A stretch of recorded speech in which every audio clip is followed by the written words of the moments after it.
I inherited a pocket watch from a grandfather I never met. It didn't tell time, it told distance.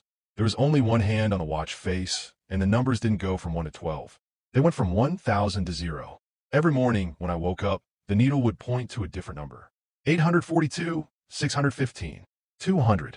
I realized it was a countdown of meters. It was telling me how far away my soulmate was. For years, I followed the needle. I traveled to different cities, changed jobs, and walked through parks just to watch the needle twitch. But whenever the watch hit 5 meters, I'd panic. I'd look around at the crowd of faces, get overwhelmed, and run away. I wasn't ready to see who was at the end of the line. Finally, I moved to a quiet coastal town to give up. I put the watch in a velvet box and hid it in a drawer. One rainy Tuesday, I was sitting in a small library, reading by the window. I felt a strange warmth in my chest. I couldn't help it. I pulled the watch out of my pocket. The needle was at 0.1. My heart stopped. Someone was standing right behind my chair. I turned around, expecting a stranger. Instead, I saw a young woman with tired eyes holding a book. She looked at me, then her gaze dropped to my hand. She was holding an identical pocket watch. We didn't speak. We just sat across from each other for 4 hours, reading in silence, the two watches resting on the table between us.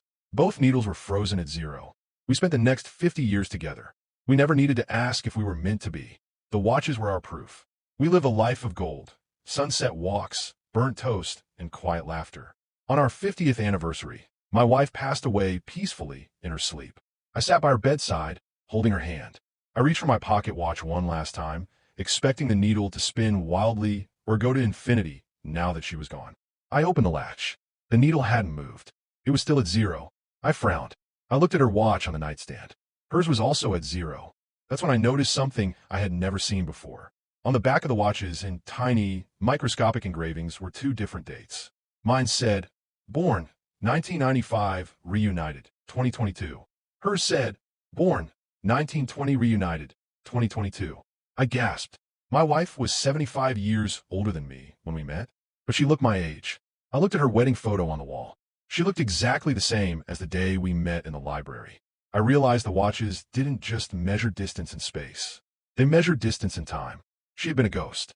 She had died decades before I was even born. She had waited in that library, in the silence between seconds, for 50 years until my timeline finally caught up to hers. She didn't just find me. She waited for the world to create me. I closed my eyes and felt a familiar warmth. I looked at my watch. The needle was still at 0.